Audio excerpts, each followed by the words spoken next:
Cool. Well, let's get started. We'll probably have a couple people straggle in too, but yeah. My mic's good. Okay. So just you have heard mention that this is on the webinar also. They're actually seeing the screen that you see in the room here. They're seeing on their various devices wherever they are. They get the added benefit of being in pajamas if they want to on their webinar class. So there's no one here in pajamas, just for you webinar people to know. Chris here, my great workshop assistant, will be watching the chat room of the webinar, and he may every now and then ask a question that one of them have coming up, or give us a comment or something that they have for us too. So a little introduction. I'm Randall Curtis. I'm the ministry developer for young adults and youth for the Episcopal Church in Arkansas. I've been doing that now for 7 years and was a youth minister in local parishes in Raleigh, North Carolina, Kansas City, Missouri, and Memphis, Tennessee for the 14 years previous to that. Being in a youth minister for all that time, when Facebook came out, I made sure I was on it pretty much day one, or at least day two, because day one it was just college students. Day two, pretty much, day two was when all my teenagers started getting onto it, and everyone was telling every youth minister, you have to be on Facebook in order to talk to the teens. And that was pretty true then. And it was pretty true that you only talked to mainly the teens and young adults on it then. But all along the way, of course, Facebook has itself matured, and as they say, Facebook has grayed. And so all along the way, I grayed with it. Stay on the side when it's not cut. But I grayed with it. So I've been working for churches and have always been that guy who I helped you get your printer working also whenever the printer wasn't working, and I made sure I was the expert on ACS and on Shelby in the office because I was under 40, pretty much. And so along with that, every now and then people kept saying, they're like, Randall, you're like our holy geek. And I heard that year after year. And so one day I decided, well, I should buy that. So you can find me at theholygeek.com. I push out and say that too, because besides my, this presentation slides going to the Pinterest board for eformation, you can actually right now go to theholygeek.com. You'll see this whole presentation and the links that I'm talking to you about it. You'll see it right there as the first initial post. I do have to admit that I've woefully been a bad blogger and only been maybe posting once a month recently. I've also spent some time doing things like been very involved in Forma. I was the president of Forma for the past 2 years, if you know much about them, and also I'm running the Certificate of Youth and Family Ministry program. And so I get to say that I've spent more time on that than I have on my blog, but I'm going to get back to it. I will be back there. I use that to answer questions about technology and to enter in the church and kind of help churches. Whenever it seems like I get an email about email or a Facebook message or a text almost every week from someone either in Arkansas or across the country asking about a very technology specific question, and I tend to turn those into a post on my blog to kind of answer for everybody. So it's been really fun. So yeah, I'm theholygeek.com. But today in this workshop, these are kind of the three things I'm going to try to get to. Number one, why Facebook? Why it's important for our congregations now to make sure they're still involved and have a very strong Facebook presence. Also. Then Facebook inside your church. What are some of the best ways to engage with people who are already in your congregation, who are already in your community, and to kind of to supplement what's going on in person, face-to-face in your congregation, but to actually also reach them and offer resources. And for our communicants, our congregants who are there once a month, how Facebook can still be that presence that lets them feel like they're there also and feel like they know what's going on and how they can celebrate joys there.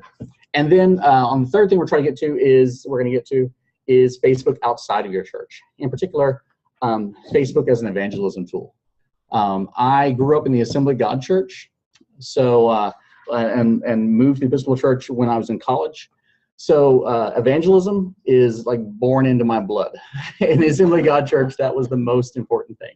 So even as Episcopalian, I think some of that has still held on to me, to the point that a couple of years ago, the Bishop of Arkansas licensed me as a licensed evangelist. So I have a license to evangelize. It's not just something I go off and do. Yeah, so it's good for another year also.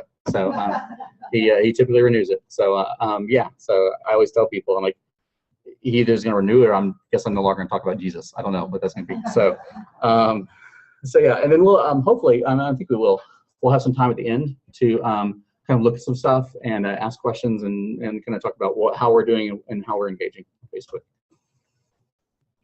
So for me, ministry is all about relationships.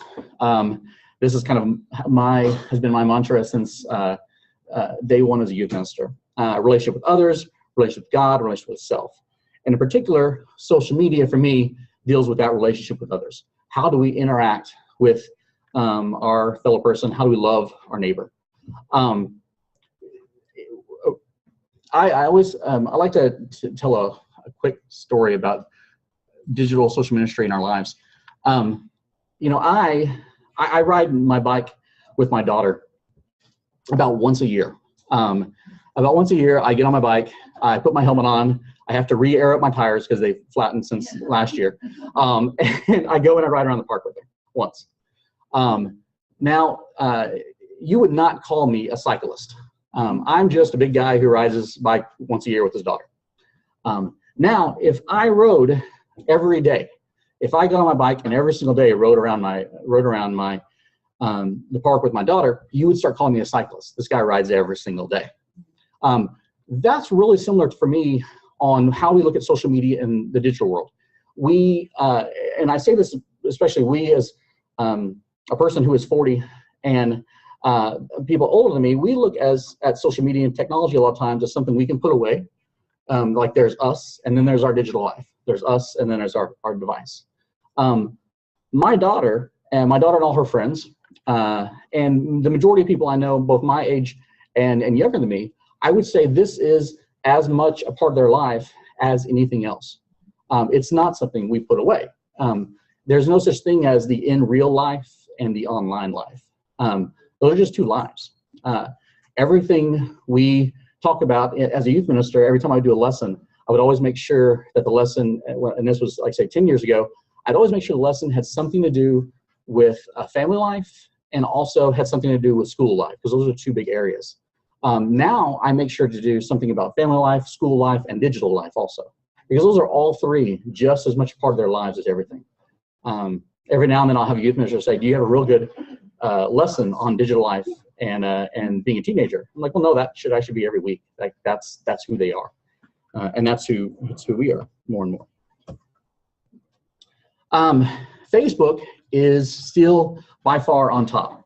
I'm a big fan of Pew Internet Research. They're the statistics I believe in more than anything, I would say, and have been following internet and technology use for a long time.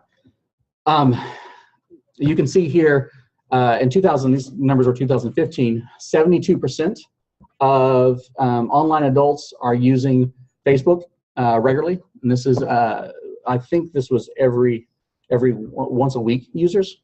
The next closest thing is Pinterest with 31, Instagram with 28, LinkedIn with 25, and Twitter with 23. And you'll notice that LinkedIn actually decreased from 2014 to 2015. You'll also notice that Twitter is leveling out actually too. But Facebook even still has been growing about 15% year on year for the past 5 years actually in use across the globe. So I say this because in digital life and evangelism and church ministry, I want to make sure and focus on the platform where the most people are at. And right now, at least, Facebook is by far the that platform. The other part of this, I mentioned when I started doing this, I was involved in Facebook, and I would talk to parents about Facebook to talk to them about this is where your teenagers are. This is where the youth are. This is where college students are. I had churches asking me to talk to them about, as little as 10 years ago, I had churches talking to, or 5 years ago, I had churches saying, will you come talk to us about Facebook so we can figure out how to reach the young people better. And that was maybe somewhat true then. It's definitely not true now. One of our, as you can see from this chart here, we're at about 40, actually the number in 2015 and 2016 is marked at about 48% of people over 65 who are using Facebook regularly. This is no longer something where we say we need to advertise on Facebook, we need to have a strong Facebook presence so we can reach the 20 and the 30-year-olds. Everybody's there. This is the platform where we can reach everybody, where we have the best chance, online at least, of engaging all ages more and more. In fact, the younger ages we see leveling off. One, because they're so saturated already in that demographic, but we see the younger generations definitely leveling off on Facebook. Doesn't mean we should forgive up on them there, because they're still all there. They just may not be as actively engaged as they used to be. So a kind of a mantra at Facebook, and this has been true since the day one of Facebook, is that Facebook profiles are personal. That's your personal profile. You can obviously friend people from your Facebook personal profile. You can use it to message people. That's your Facebook personal profile. That's what your profile is there for, to be personal. Facebook pages are external. Facebook pages are meant to be really public, to let people like your page, and to let the public like your page, to let them find you, see you. They're discoverable by search engines. Many times a Facebook page can be found before a church's website, and sometimes on Google searches and such. So Facebook pages are definitely meant to be external. Facebook groups are definitely meant to be internal. You can set Facebook groups to where anyone can join them, but for the most part, the biggest use of Facebook groups is for people to be to like and then to be approved into that group. Can I have a show of hands? Who here manages or runs a Facebook page? Great. And who manages or kind of admins a Facebook group? Great. So this, for me, has actually become one of the largest parts of my job. I have at least 12 Facebook pages that I'm an admin on, and I don't even know how many Facebook groups I'm an admin on. And of course, my Facebook profile I'm pretty active on also. I, besides doing the Diocese of Arkansas, I've also been very involved. Was the president, like I said, for 2 years of Forma, which is a very large Facebook group that we're going to join into in a minute. I actually am involved in a tortoise breeder too. Tortoises, like in turtles, big turtles. And so because of that, I'm involved in all kinds of online tortoise communities also. Yeah, I know. Who knew? All right. But if you're a Facebook friend of mine, you'll see pictures of them all the time.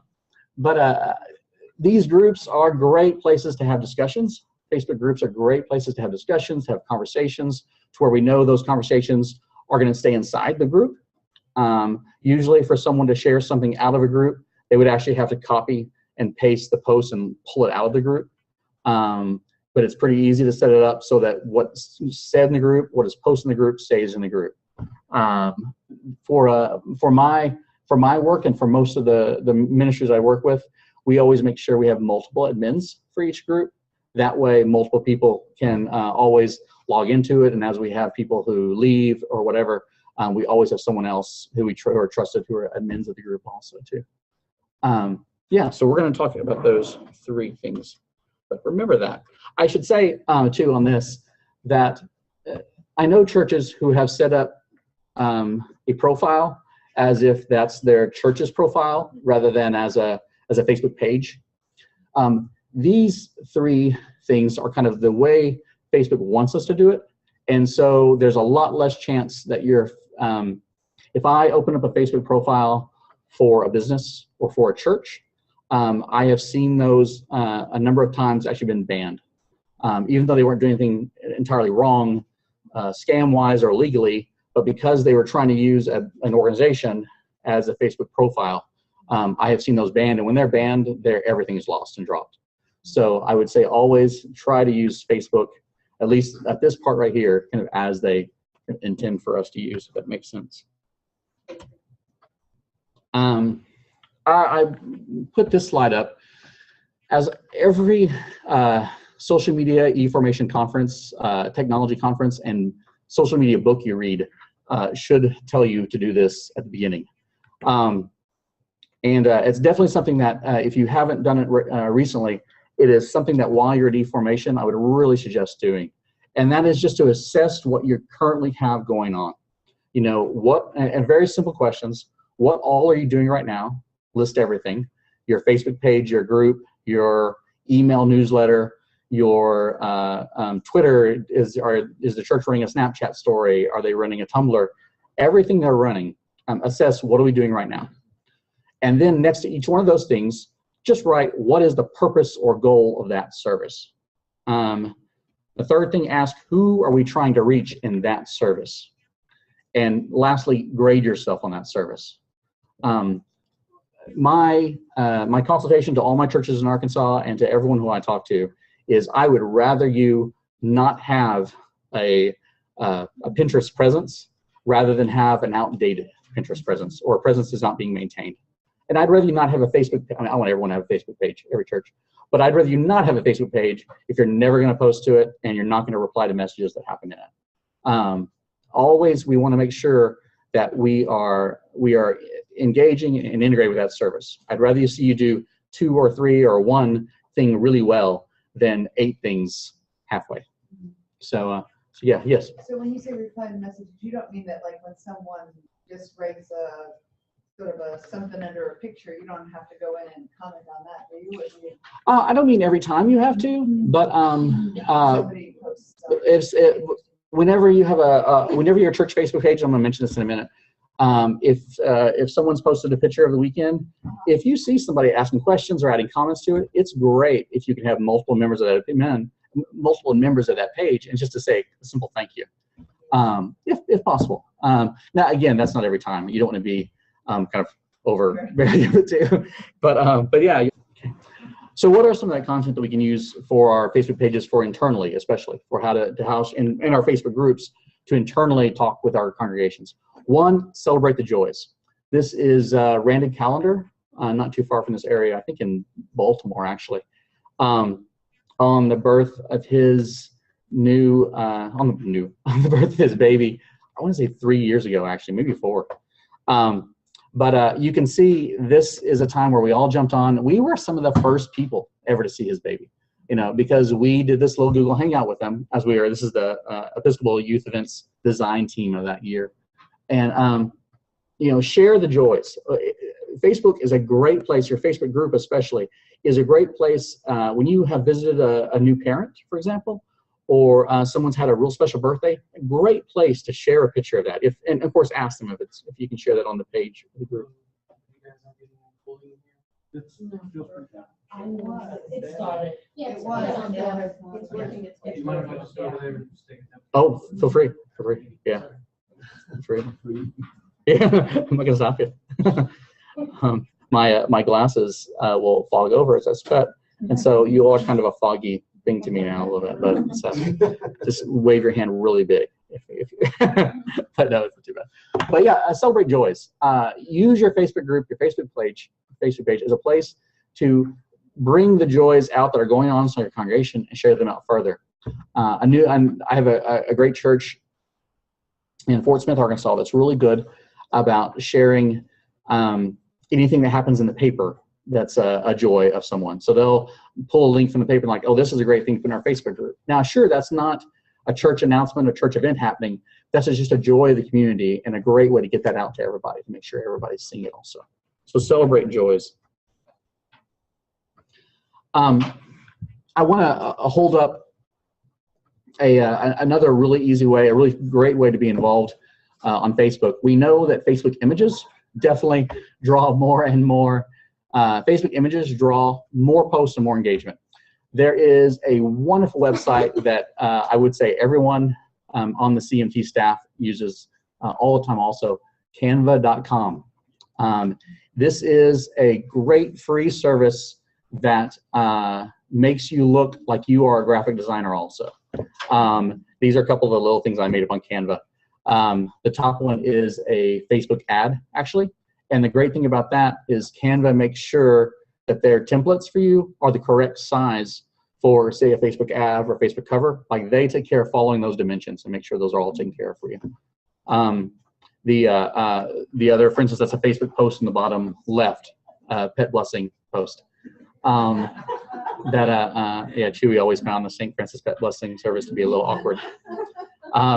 That's actually a post that I put out for this church, St. Nicholas Episcopal Church, and I boosted it, which we'll talk about in a second, to kind of let people and get people to see that's going on there too, more of the pet blessing. And then the bottom right is a Facebook cover. Again, that's a real simple one. Again, that's something made on Canva where the template's already there, the dimensions are there. I can upload any photos I want to it and use those photos for free and download them or use them however I want to.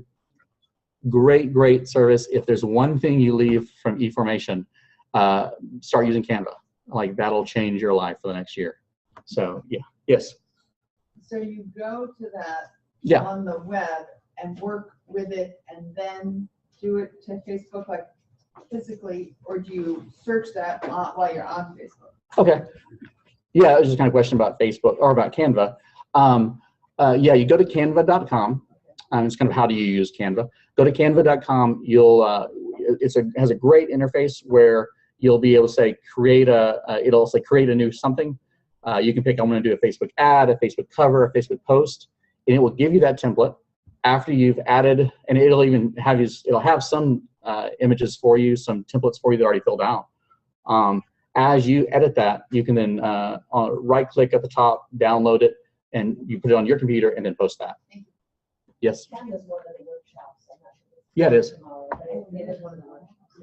Yeah, it is. It's a really nice service too, because it's actually one, it's been around for at least 2 or 3 years. And any question you ever would have on Canva, you can Google, how do I do this? And you're going to find a YouTube video on how to do it also. So yeah, Canva is I really do hold it up as that's the place, if you're going to be doing images and doing anything with images, that's the place that makes you look like you really know what you're doing. So I can use, I mean, I have the ability to use things like Photoshop and much more. I think I never do it anymore. I hardly ever touch another service because of this, actually. So we've kind of touched on some of these, but great uses of a Facebook group. Church committees, event planning groups, youth ministry parents groups. You notice I don't say any more youth ministry groups, because I did talk about the kind of the aging, the graying of Facebook. I find as a diocesan youth minister that my teenagers, if I used to always have a Facebook group for every happening event that we do, a weekend renewal event that we do for teenagers. I have found over the last year, especially, that teenagers don't engage there enough. They don't engage there enough to make it kind of useful. At the same time, too, I have a Facebook parents group in a couple of my churches, and they work outstanding. People talk about, oh, you want to carpool to this? Hey, could we start doing this? And even bringing up concerns about, my child, this is going on right now. What do y'all think about this? So a great place to have a parental group, actually. The average age of Facebook that I saw the last time, the most recent numbers I've seen are 35 years old. And I say that because Facebook doesn't really like to give out that number. So I would guess it may even be a little older, like 36 or 37 of that. But as you Google it, the most consistent thing you're going to find is about that age. Diocesan-wide ministry associations, we use Facebook in our diocese multiple places to kind of as committee groups. We found that that's the great place to really work out events and stuff together too. So we really started using Facebook more for that also too. Yeah. Who in here would you say, have you found other than some of those, for example, have you found something where Facebook's worked well for you in your church or organization? And webinar too, please, if there's anyone who says something there, please give us that too. Yes. We use Facebook groups to coordinate the church's social media chat moderators and admins. Oh, So okay. our schedule is posted in there, and when we want to sign up for something, or we want to go over topics and that sort of thing, it's all posted in that Facebook group. Okay. Yeah, so we had a person say they just use to coordinate the church social media. The chat schedule, Chat schedule. moderators and stuff. Yeah, it's kind of the meta version. Yes. Of It is very meta. It's very meta. They use Facebook to coordinate other Facebook stuff too. So yeah, absolutely. Yeah. Yes. I use mine. I post files of forms that parents need to sign. Oh yeah. Calendars, pronounced it on your French, that sort of thing. Yeah. There's a file tab right at the bottom. Yeah. So talking about using the file tab, now a great use of Facebook that just came in a couple of years ago. The ability to add files to Facebook groups, and then to share those files, and even to be able to, you can always upload revisions to those files too. I'm using that right now for our summer camp planning, for my summer camp planning team. Question webinar. I agree, Facebook groups aren't the best for youth ministry. Any suggestions for what could work better? Well, that's a whole nother workshop. I will say, I'll give you the quick answer though. We have found in the Diocese of Arkansas that services like, there's a service called Group Me, GROUP Me, which is actually a group texting service, but it's also a way for youth engage really quickly on Group Me. They don't have to have a smartphone. They can actually, they can use just their text if they want to, but if they download the free app, they can, it's like having your own personal social network just for that group, and they can post pictures, they can post memes, they can post all kinds of things. For the most part, we've left, and I should say another nice thing about Group Me is, besides using it on your device, you can also, you can log into it and use it straight from the web. So even though they're on their mobile devices, you can be on the web using it. Then as a youth minister who's trying to pull in a lot of things and organize a lot of things, it's really nice to be able to access that on the web for too. That's where I'm from. Huh? Yeah, and you can put GIFs, animated images into it, all kinds of fun things too. There's little side things on that. Yeah. So that's my quick short answer to where the youth are now. So yeah.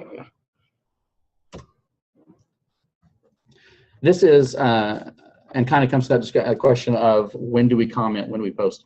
This is from the first webinar, or sorry, first eformation conference, maybe the second. We had Sarah Lombard, who was at that time the vice president. That time was the digital communications head for NPR, who came to be our guest speaker. She's now the vice president of NPR, probably, who knows, maybe she'd be the president now, but as of a year ago, she was vice president. And I try not to ever read comments straight from a slide, but this is a good one. So the digital world is an extension of our physical world.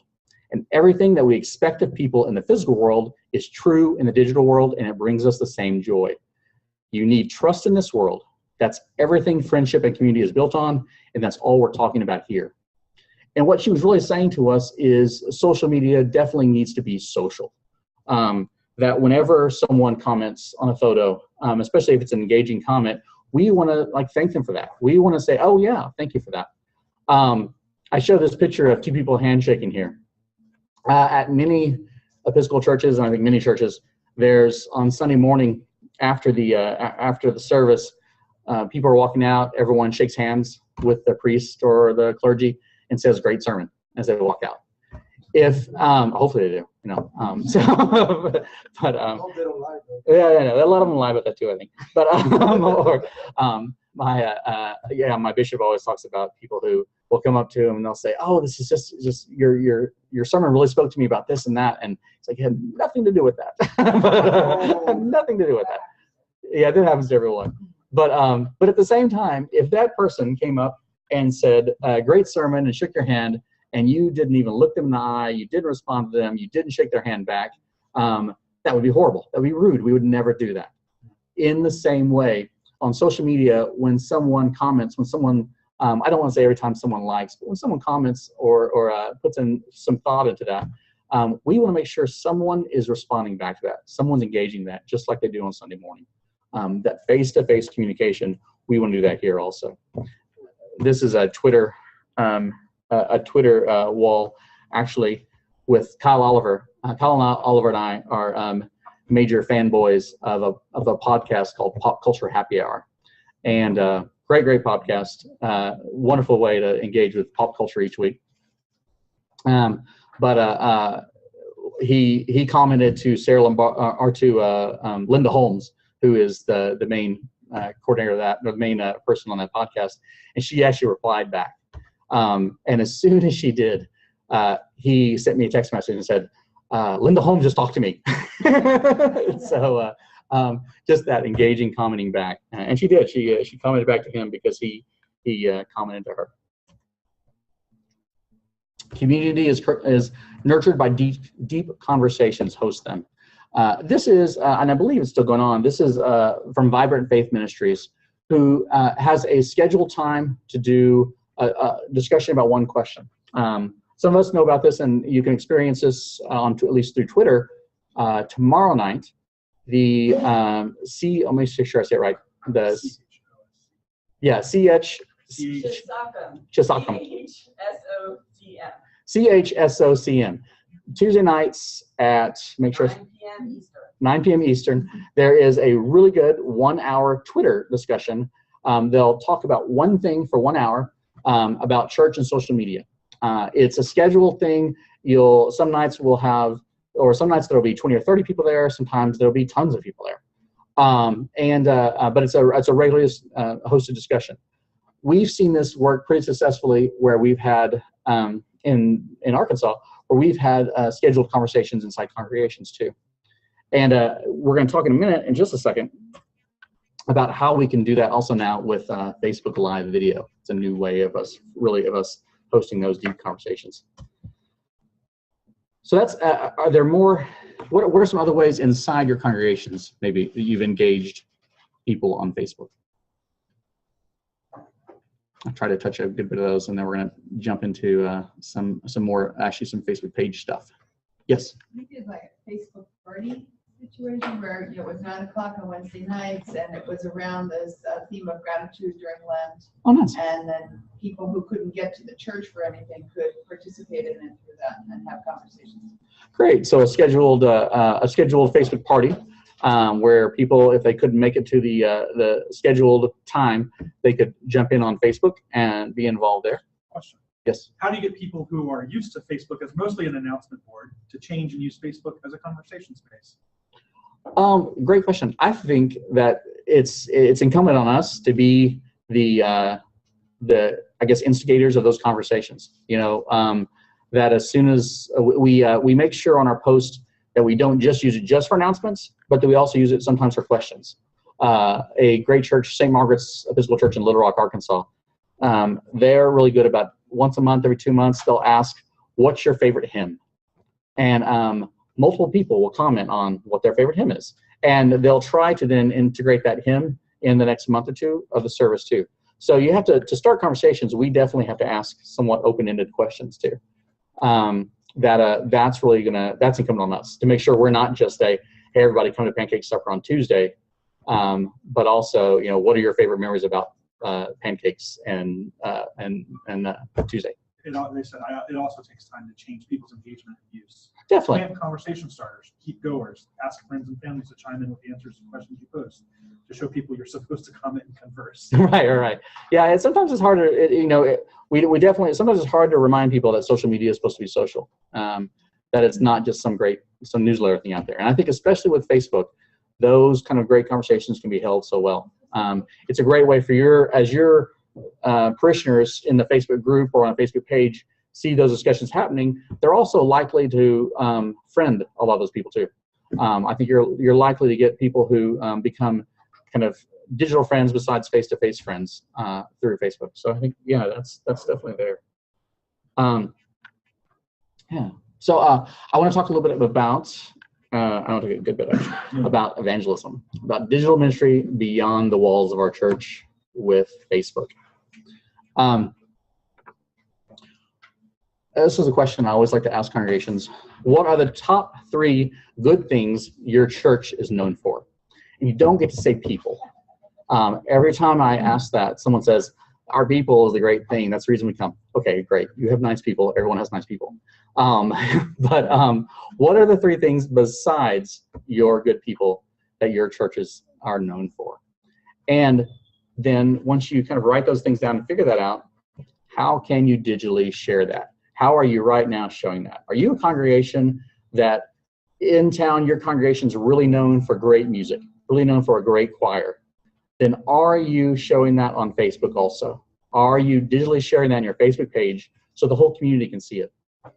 I did this recently in the Diocese of Western Louisiana. We had a kind of a half-day workshop really just about this question.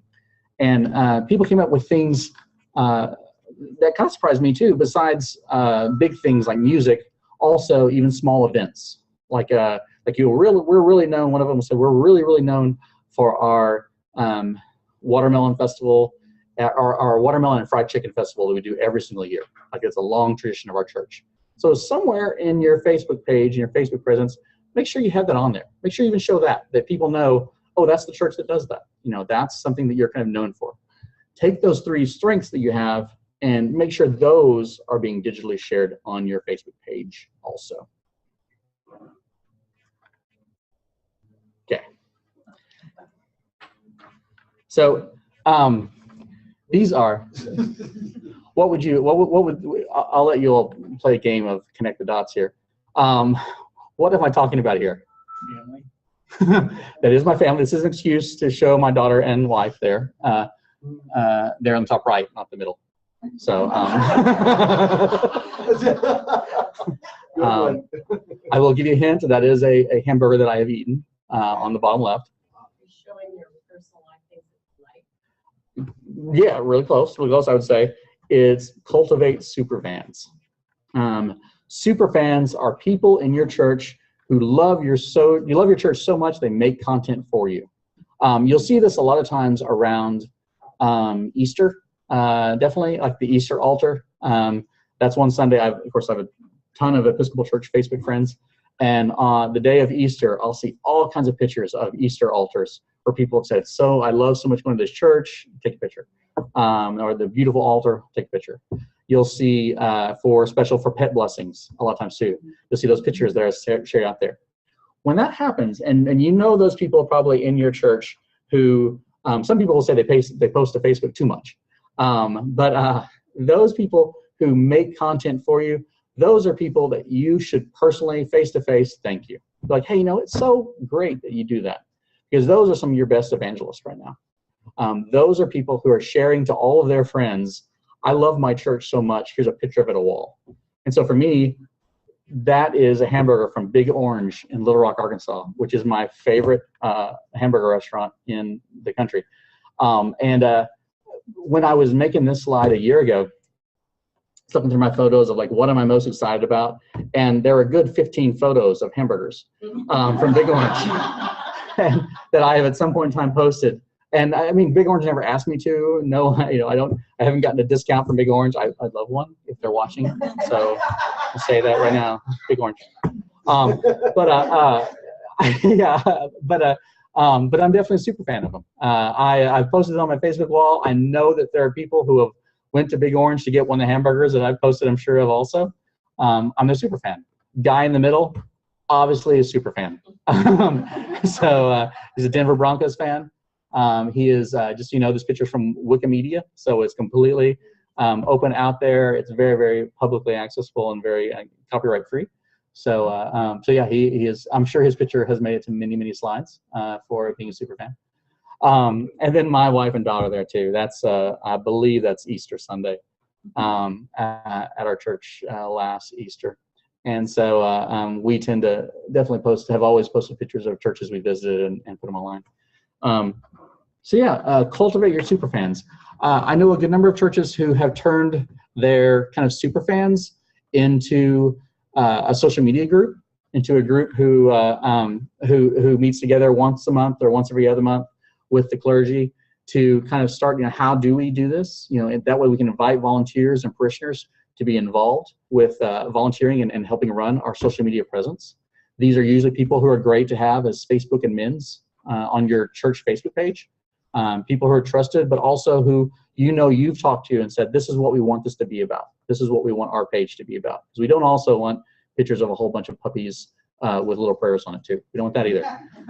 So we want to be consistent in kind of what we're doing. And with that group, a group like that, we might set up even a schedule of, this is kind of what we like to have posted at the beginning of the week. This is kind of what we're shooting for at the middle or end of the week too. Host Facebook Live videos on pages and groups. Typically, I have this real strong rule that I won't talk about something in a workshop that I have not seen work well.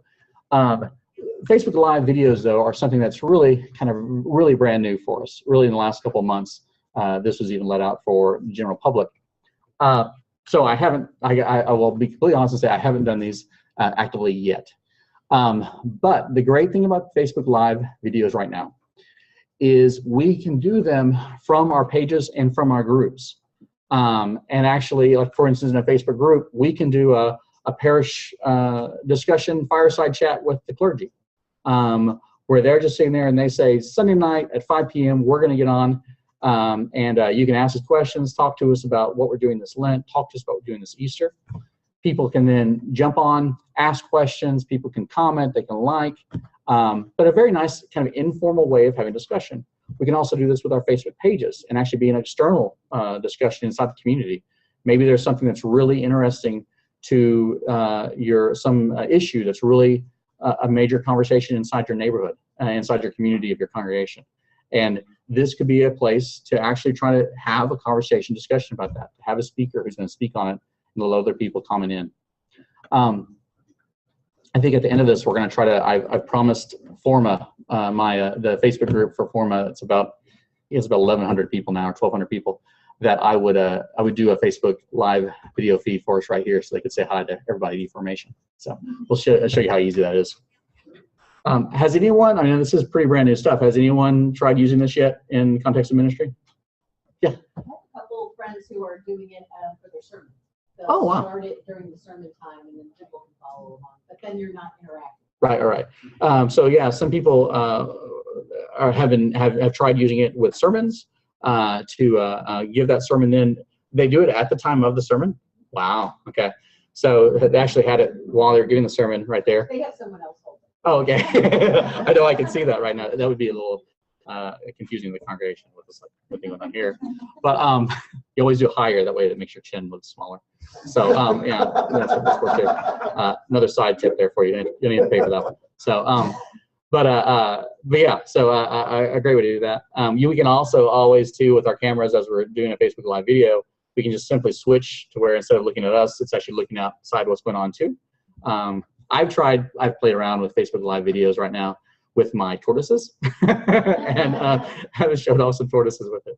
But I do plan on, as a diocesan youth minister, I do plan on doing a good number of these with out to the diocesan youth Facebook page and diocesan youth Facebook group to let people kind of engage and discuss some short Facebook Live videos. A great thing too, of course, is right after you do it, it's there. It's saved and recorded there for people who didn't get a chance to log into it. So is there no time limit for? I've run into. This is details. Is there a limit or? I've done it. So I've just played around with it a couple times, and what I've noticed is if no one logs into it, if no one comments or gets on there, then it sends to make it really short, like 2 minutes or 3 minutes. But if people, we're asked about time limits for Facebook Live videos, and if anybody on the webinar knows the complete exact Facebook rule for this, tell me. 90 minutes max. 90 minutes max? Okay. For some reason, I've noticed that whenever I've done a Facebook Live video a couple times where no one saw but me, no one watched my video, I've noticed that, and the tortoises. So it's basically a live streaming service that you can use for the 90-minute max. So yeah. Question is whether that's going to take off versus Periscope.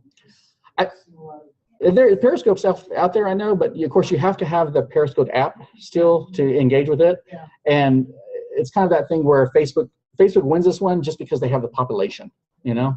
I mean, right now, for instance, with Forma, like I mentioned, I can, in about half an hour or 10 minutes, I can start this Facebook Live video feed, and I know that 1,100 people are going to get notifications saying Randall's doing a Facebook Live feed. And I just have no way of doing that with Forma other than this. So, and that's I think where, I mean, Facebook is going to win that one because they're, that's their, and it is, they've made a really nice, easy platform for it. So, yeah. Facebook saves the seeds, right? So I'm sorry? Facebook saves the Facebook Live feeds, and do you know how long they're saved for? I don't know how long they're saved for. I do know that they saved them right after because I've rewatched videos that I've done. That's what else says. Yes, it's just saved like a video. Okay, yeah, so it's just saved like a video. I think it's just there on your wall. You can always take it off and such too after if you want to afterwards. But yeah, it's there. It's just like a video. They also, I would say right now, it's a new feature that they are pushing hard. And so I think it's even more, it's prioritized even more in Facebook stream and stuff. This is actually a picture of Mark Zuckerberg. You know, if you're doing this long of a workshop about Facebook, you gotta see Mark Zuckerberg once. This is him doing a launch of Facebook Live video. So yeah. Can you access Facebook Live from a desktop or just on? Can you access it from a phone as well? You can you can access it from a phone. You can't, as far as I have found, I don't think you can start a Facebook Live video from a desktop. Am I wrong on that? From a desktop? Yes, from a desktop. I know I can start from a phone. I can start from a mobile device. It says both. You can do both? Okay. I haven't tried to do a Facebook Live video from a desktop yet, I guess. But for, so yeah, but you can access all your group members, your page members, they can access that video from either their mobile devices also, which is another reason why it's there so great. If you start it inside your Facebook group, you can set it so that only members of the Facebook group can see and comment and on that live feed also too, which is great. So you can know you can actually have a private stream to just that group. So that's a great thing also. One of the major ways we're going to do evangelism too is we are going to work to increase the likes on our page.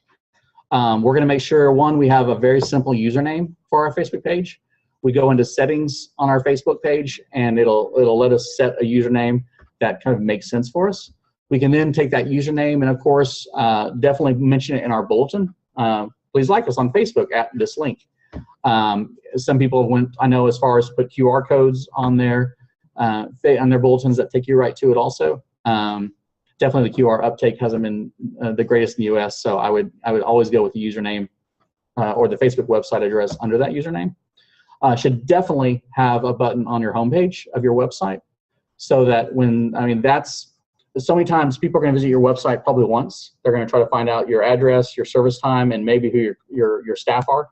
Those are kind of three big areas we definitely see on sites. So we also, if we can lock them in there too, get them to like our Facebook page right from there, then we can continually engage with them and continually get that information to them also.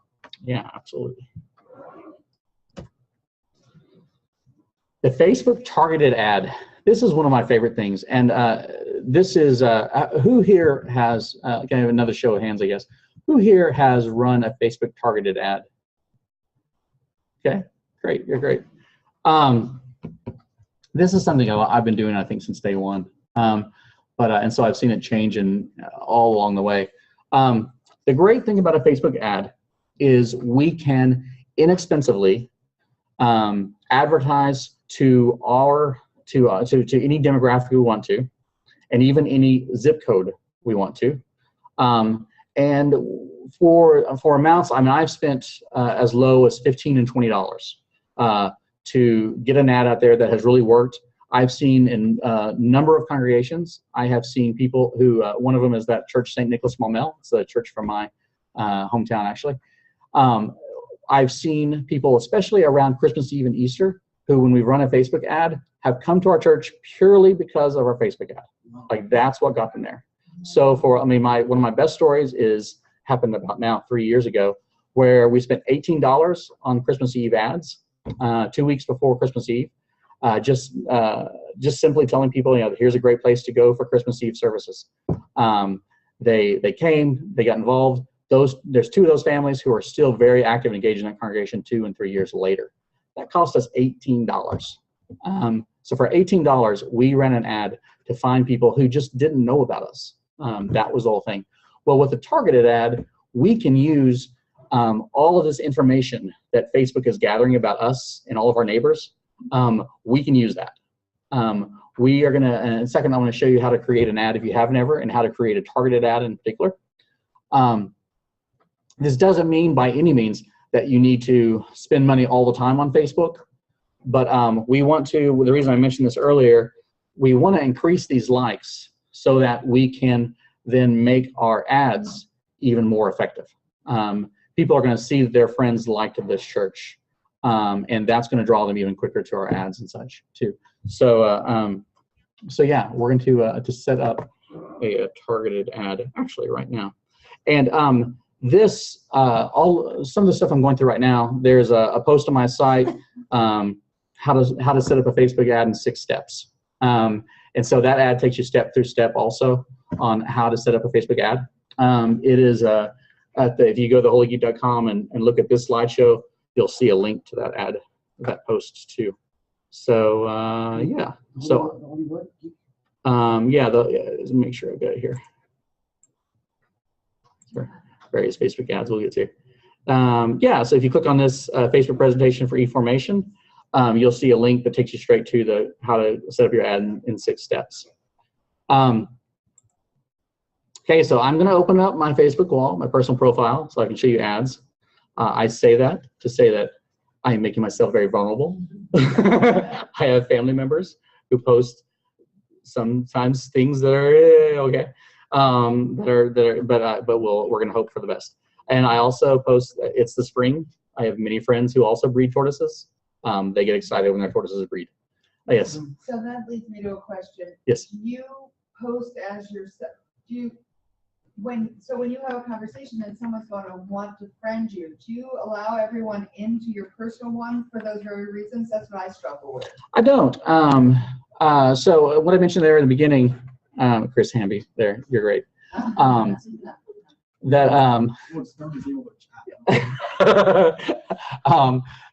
Again, when I mentioned at the beginning that Facebook profiles are personal, that pages are external. So my suggestion, at least to all my youth ministers, is that they set up that page for their youth program, and that they do their church work. They do their church work through that Facebook page more so. Every time you're saying great job, blah blah blah, you're doing it as the church, not as me. Yes. Yeah. Because then people try to friend me, and then I feel guilty when I ignore them. Yeah. I know. I get that too. Okay, but you recommend ignoring them, don't you? Yeah. So the question about do we accept everyone's friend request in our church when we comment or when we like or whatever what they've done also. So my use and my suggestion to people is that we try to keep our Facebook walls, our profile walls, to be just our friends. That are and there are a person I use for this, for example, too, is my bishop. Actually, I'm real good friends. I work with the Bishop of Arkansas, Bishop Benfield. And a year or two into his ministry, we started a separate Bishop Benfield Facebook page, just so that people could follow him and he could do his bishopy stuff over here, but he could still have some kind of personal Facebook life over here. Now, there are some clergy and some people in the diocese who he definitely has close friendship relationships with, and he will accept their friend requests and stuff. But for the most part, he tries to keep this space, and I do the same thing. I actually try to keep that space as personal stuff as much as I can. I will also, on my personal stuff too, sometimes when you make a post on Facebook, you can decide if it's going to be public, if it's going to be friends, or if it's even going to be something like just family. And so every now and then I'll post something that only my family members can see too. So I don't know if you know how to do that. If you might have seen that. Go to home here. So when I have this right here, I can choose that, and I can say friends. I can go more options, and I can say if it wants to be family or just people who live in Maumelle. This is great because I tell you, I can't. So many times people want to ask a local question, and they ask all of their Facebook friends all across the country this local question. And so this is a great thing to use to say, hey, everybody, do you know a good carpenter in town? Rather than asking everyone in California if they know a good carpenter in Maumelle. I use it to save the recipes and stuff, and I post just to myself. Oh, okay. Push just yourself. Yeah, I've heard that too. Nobody else has to see it. It's like a little. I will. So we have someone from the webinar. We have almost 43 people on the webinar. Oh, wow. I like to talk to a few people and ask them to like or share or engage in certain posts, or so that I know I get some traffic happening, or to an RSVP to an event, so people know that others are going. That can break the ice, so to speak, to help engage people. Absolutely. I forget the numbers right now. I remember hearing them. But if, for example, on Twitter, if someone says, please retweet, I want to say it was like they were twice as likely that someone would actually retweet it. And so we can even use that on Facebook, where we besides when we post a post, we can ask people, it's like, please reshare this with your friends, that kind of thing. And people are actually, even just that little request of please reshare this, they're likely to reshare that also. So yeah, they're saying they use their personal profile wall to tell people to engage with something else that's on Facebook, right? Right, okay. Yeah, oh great, okay. So I wanted to show you real quick, in case you haven't seen this, I think it's one of the best tools that we're not using enough, and that is how to create a Facebook ad, right? So on my desktop, it's definitely easier to do, but I can, up here in the top right on this little arrow, I can click on it, and I can create an ad. Now, if you've never used ads before, the first time it'll, of course, ask you to set up your ads account. You pick a credit card to add into it to be able to do that. And it's going to come right away and ask you to choose your objective. One of the easier ones to do, to start off with for sure, is to promote your page, to do what I can do to get more people to like my page. Because if you are actively posting to your church's Facebook page, say once a week, then the more people you have who have liked your page, the more people are going to see that also. So to promote our page. Now you can see there's all kinds of other things we can do here too. We can send people to my website, increase conversions on our website. We can, some other things that I've used a lot is to raise attendance at your event. So Vacation Bible School, I've run a couple of ads where I've said I only want people who are parents who have children in the home to get this ad about Vacation Bible School. So yeah, there are things out there that we can do this. So and then we can also boost our post, especially once you've already run an ad. Boosting a post, so you want to just post anything on your Facebook page, you can boost that post to go out to a lot more people. And I'll show you how we use that. Yes. For example, if I'm doing an ad for the church, yeah, and I'm doing it through my home, is there a way to get a receipt for that payment that I made with my card? Yeah. It asked about getting receipts and payments for cards. Once you've set up this ad account, they actually have a really good billing service that afterwards I can go back there and pull up the last 5 years of bills that I've ever gotten from them. It's going to show me. I can put multiple payments on there, so I can say this is a business one related for my church. This is one for me for Forma. I can pick which. Yeah, it's really well. Facebook. This is how they make their money. So they make this as easy as possible, I think, and they make it as kind of robust as possible too. So once you start playing with it just a little bit, I think you're gonna find this is something you're really gonna like. But we're going to, just for now, promote our page. I'm going to pick which page I want to do, and you can see here's all my pages that I'm an admin on. I am going to say for certificate, I'm the faculty coordinator for the Certificate in Youth and Family Ministry from Forma. I'm going to pick a campaign name for it, and so for now, I'm going to call this eformation test.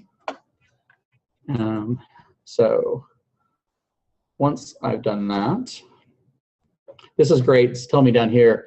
Now you can save audiences to use again later. This, of course, would be really helpful to you in your church. Whenever you are picking an audience, you can save the audience and call it, say, Houston, certain zip code, this kind of people.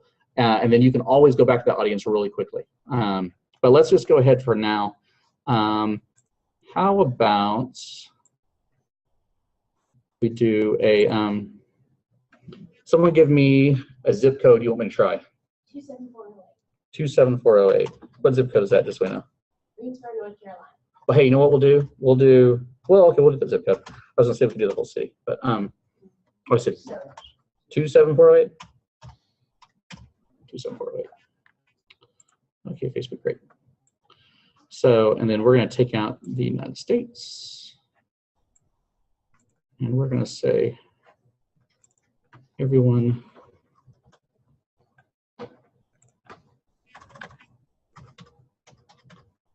we go. There we go, 27408. So that gives me the zip code of Greensboro, North Carolina. It's already, oh good. I don't know why this came up, but it did. It's my default. Let's take all this out. Just a second, we'll get to that in a second. But so right now it's telling me that in the 27408 zip code, there are a potential of 11,000 people who are in Greensboro. This is nice because not just if they're in Greensboro, but if they, not just if they live in Greensboro, but if actually they're in Greensboro. So maybe they're vacationing in Greensboro now and they're there for a little while. Maybe they're college students and they don't actually have their home address as Greensboro, but they're there. So so yeah, this is 11,000 people in Greensboro between the ages, or who are older than 18 right now, who are there. Also excluded people, you can see it's automatically excluded people who already like my page, because I said I wanted to do people who, I want to get people to like my page. There's no reason to give an ad to everyone who already likes my page. So for your church, no reason to advertise to everyone who doesn't like your church or who does like your church already. And then we get to play my favorite Facebook game, which is, what do Episcopalians like? Or more importantly, or a better way to say it is, I guess, what do people who don't know they're Episcopalians like? Okay, so give me something. What do Episcopalians like? What? Downton Abbey. That's a great one. Yeah, I mean, so Downton Abbey. So we'll put that in there. You can see that automatically changes my interest for people who live in Greensboro. It does say fewer than 1,000 people now. So, but still, they're there. Steve Spurrier is in South Carolina. What? Steve Spurrier is in South Carolina. It's North Carolina. Yeah, they wouldn't like him there. But let's just go ahead and go into a couple of things like that. NPR. Yeah, NPR. And let's go with skipping college classes since this one. I'm sorry, what? UNC TV there? Okay, UNC TV. Let's see that comes up. Yeah, that's good. UNC TV. Another one that will pull up a lot usually is wine. So 1,300. Okay, so here's something I'm going to do. If so, I live in when I start doing these for Maumelle, Arkansas, this church I work with. In Maumelle, Arkansas, there's no other liturgical church, a church that does a big thing in liturgy. So like there's no Catholic church that's within 20 minutes away, right? So I assume that there's a good number of Catholics who actually live in Maumelle who probably don't have a church to go to right now, or don't feel like they have a church to go to. So I'm in the Catholic church. 3,300 people, gives me another 100 on there. So these are all people who match at least one of the following things. I can go further. I mean, I can go ahead and say people who have at some point in time liked the Episcopal Church. What you're going to notice here is it's not just that they liked the Episcopal Church. It's not just that they liked wine. You know, not very many people went on Facebook and liked wine, for instance. But it's if they've ever posted anything that has the word Episcopal, wine, Downton Abbey, UNC TV, whatever. If they've ever posted any of that stuff, that's here. Okay. So again, do with this what you want, but all this information is definitely there and stored by Facebook.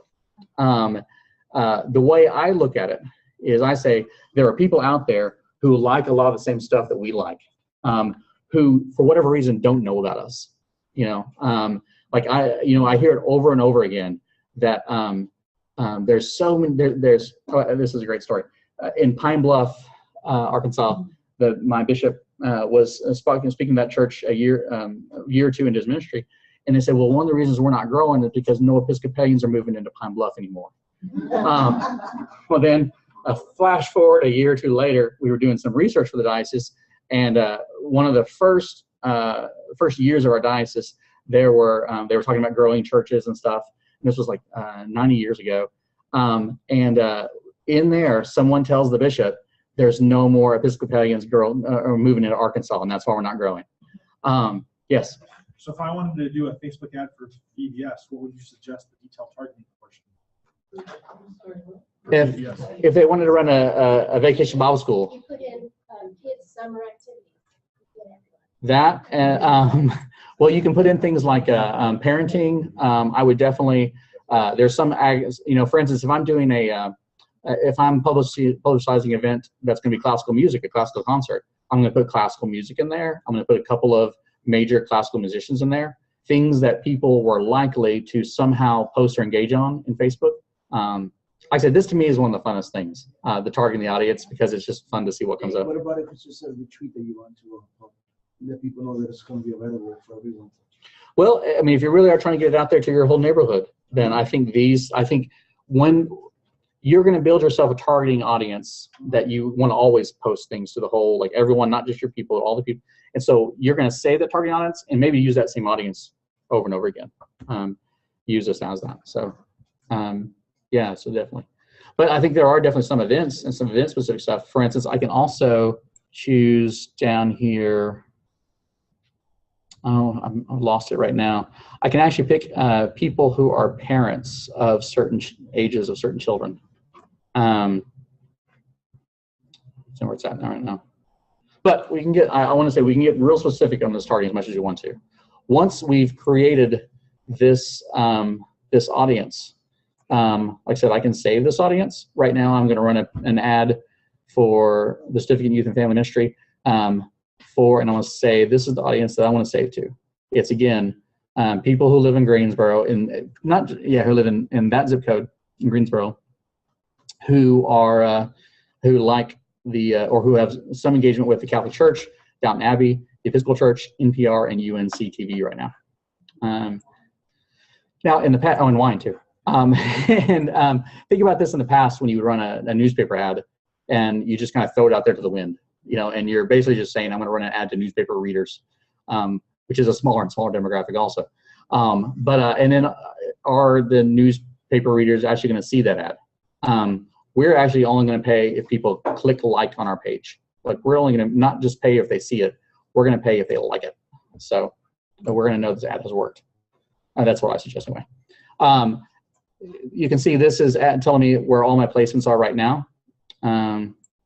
And I'll show you that. It'll be important in a second. Down here on now we get to the finances of it. Right now it has a daily budget of $25. I can actually change that and put a lifetime budget if I want. So I can say, you know what, I'm only going to spend $20 on this. And I want it to go, not for a month actually though, I want it to go specifically from June 6th to June 9th because I'm doing something this weekend.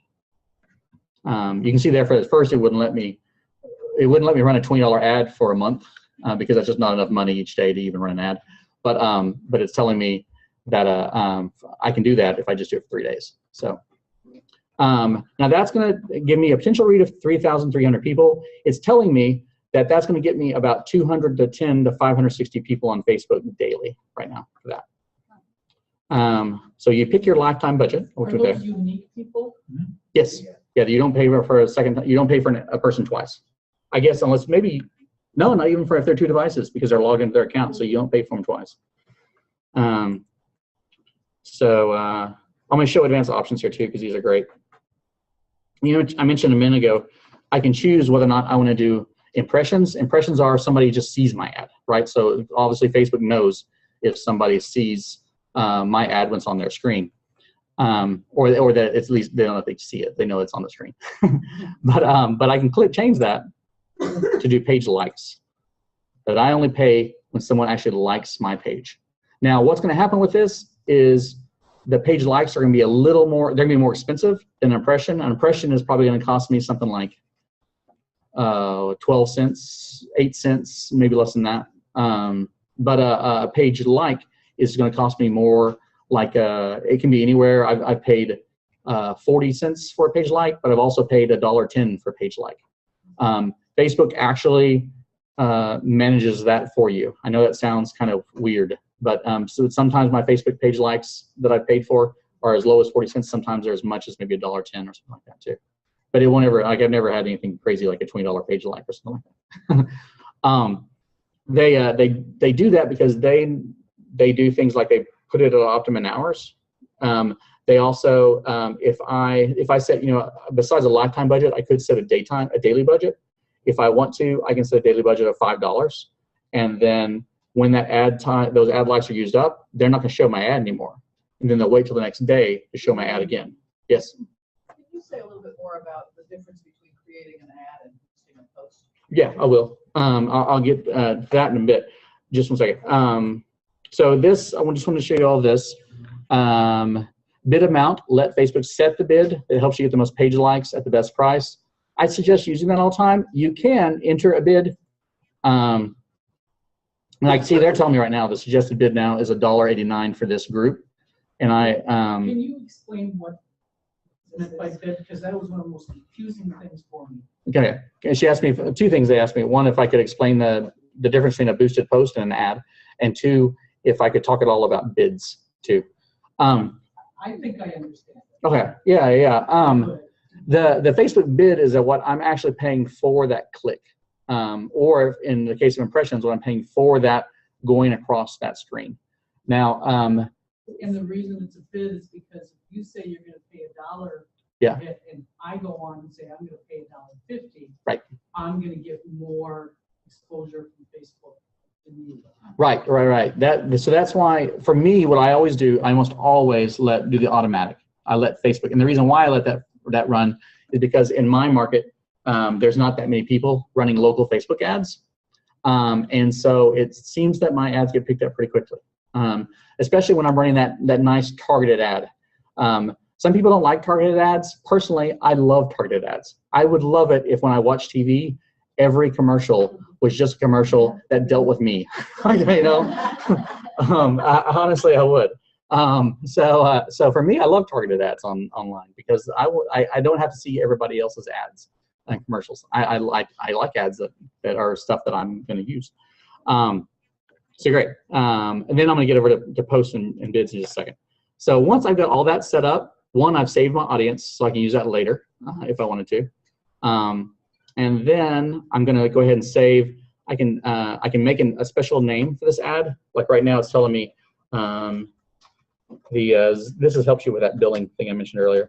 That I can this will when they do the receipts and billing for this, that's going to say ad zip code 27408, so I know what ad it is that I'm getting charged for and stuff like that in the zip code. And it says 18 plus because that's the age they're doing right there. Oh, the minimum budget required is 25 a day. Okay. Well, let's do that then. Because my lifetime budget is $20, and they're saying because it's three. They're saying that because it's I've been running ads for I've been running ads for less than that, but let's do. You have manual check. I'm sorry. You have manual checked off instead of automatic. Does that make a difference? Oh, you're right. Yes, it is. Good point. That's what it is. Because I was showing that off for a second. That might change it all. It's still a daily budget. What is it? Introducing changes. They changed it. Wow. Yeah. Oh, they did. Okay, so let's just see again. Try that one more time. So lifetime budget. Let's go see if I can do that again. $50. You didn't change manual to automatic. Did I not? I'm sorry. Oh, okay. I see. Facebook is saying that the guidelines have changed. It has to be $25 a day. Really? Well, who on you? Wait, now they're doing it. Automatic. Are they still telling me no? They're not telling me no. I've got a $15 lifetime budget for 3 days. Let's see if that does it. Huh, that was it. It goes, yeah, it was the automatic. They didn't want me to do a manual bid of $1.89 for 25 a day. So it was because it was automatic. Now they're picking for it. So this is the Facebook ad, right? What it's done right now is it's pulled up pictures from my Facebook page automatically, and it's kind of made like this is the ad it's already made for me. And even shows me this is what it looks like in the desktop news feed. This is what it looks like in the mobile news feed. And then sometimes it goes in, so that's actually in your main news feed that you're seeing. This is what it looks like in the right column. Of course, it gets a lot smaller in the right column. Really fun thing about this, I can change my text right here. I can then even, I just started playing around with this the other day. I don't even have to use my own images. They have free stock images that are not bad. It's going to take a second to log in. So let's just do church. Let's do that. It's not going to say show direct in the ad. I'm done. Now you can see that's what my ad looks like with that, right? So even there, they've even taken care of the, like, if you don't have image and content to use right now, you might be able to find something that you can use actually with them. What I'm doing right now is I'm having multiple images set up for it. I'm not sure what the maximum is on that. I think it's 5. Oh no, 6. Yeah, 6 ads. So I can use 6 pictures up there, and that way no one sees the same ad too. So tomorrow you log into it, you didn't like it the first time, well, here's a whole completely new ad. I can add my own images too. You know, I can, if I've made something on Canva, which gives me that Facebook ad template already, I can then just put it right in here, and so I can do that. What you want to do, and it tells you over here, it used to be a requirement, it's no longer a requirement. Recommended image specs, they will put images in that have more than 20% text in them. They used to not do that at all. That's a very recent change. Yeah, it's a very recent change, like in the last 2 weeks. I was seeing it. But at the same time too, even though they still highly recommend that you don't have more than 20% text in your ad, that mainly it's an ad with just a picture on it, and then you use that because, yeah.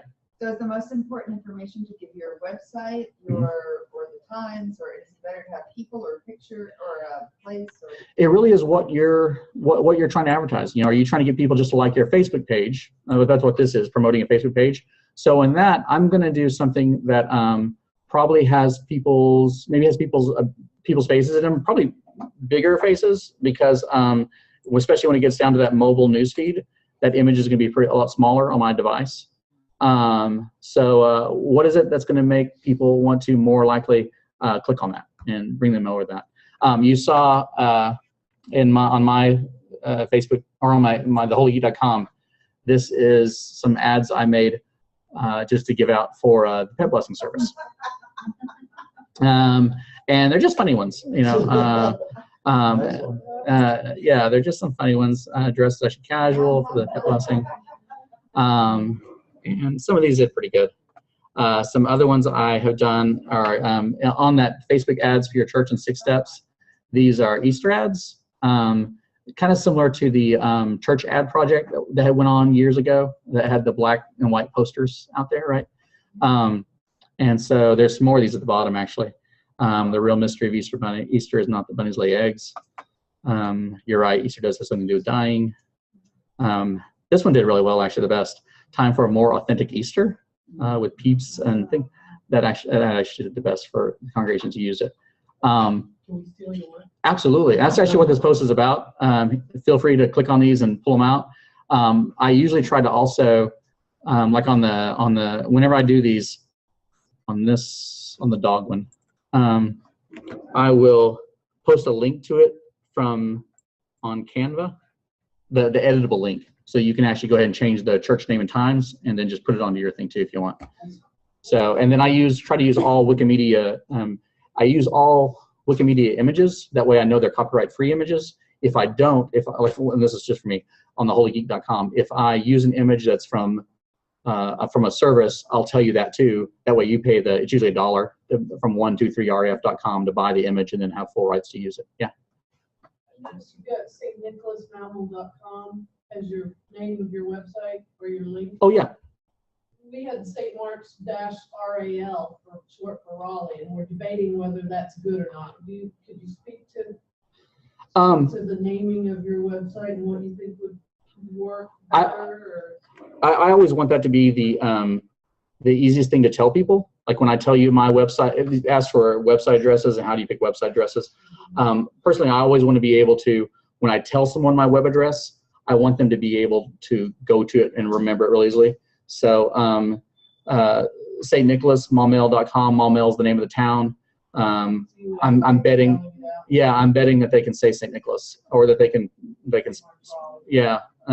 So yeah, and if I have to tell you my web address twice or 2 or 3 times, then I probably have lost you on it. So no, make sure you say this, you know, dash. So I always want to do one that's as easy to say as possible for me. So there's some other things on that. Do you ever use the video on the app? I haven't yet, but I'm going to start for sure. Yeah, so you saw at the top of this ad creation right here. Let's go back. Oh, that's right. No, it's right there. That I can click on video and actually put a video ad for the Facebook and the newsfeed. And I say I haven't done that. I have done that. This gets to what someone asked about the difference in boosting a post, right? So the first time I've created an ad and I've saved that audience, this is obviously just want me to place that order right now, and I'm not going to.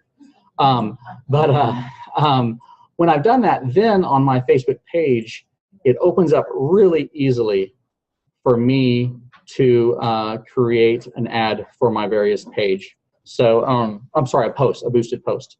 So let me go to that right now. Once I've made a Facebook page, a post on my Facebook page, it gives me that option right here, boost post. And then I can click on boost post, and it's going to break up a real similar targeting field to that. Yeah, so you can see this is an ad I've used a while back called Episcopal Formation Ministers. I think if I click this, yeah, people with Episcopal Church's interests, senior high youth. These are other targeting groups that I've saved when I've done it. And you can see then that boosted post, I don't have to create a whole ad for it. It just makes that post go into other people's news feeds. And that's why I do it on a page, because it's public too. That's why not too. Right, and we've actually increased our likes dramatically through boosting posts. Oh yeah, absolutely. Not necessarily creating lots of ads. Right. But just posts. Yeah, she just mentioned that they've increased their likes a whole lot by boosting posts. And so it's definitely, I think, a both and thing. Yeah, I think it's a both and thing. I've increased, same thing with me with the Certificate in Youth and Family Ministry. We've definitely created that post or boosted our likes by boosting our posts also. So yeah, absolutely. Absolutely. And this shows you what that boosted post is going to look like in people's desktop feed and in their mobile news feed. That's from 1025. What we didn't do, and I do want to stress again, is that Facebook live video. We're not going to have time probably to get into it a lot here, but if you haven't seen it, I have at least engaged with it mostly through my mobile device, and I can go straight to my group on my mobile device. I can start a live video is one of my options right away. Trying to find it on. I think I've had trouble finding on the desktop. That's why I mentioned that. Why I said that earlier. I have an older Android. It's going to be the newer update of Facebook is what's going to be. It says it's until I have to update most updated version for, first on my Google Play. So Google Play. It might be certain devices can do it, and certain newer devices can do it, and certain not. I'm not sure. Yeah. But like so, right now, that's how easy it was. I've started a Facebook stream feed right now, and I can actually go to it here probably.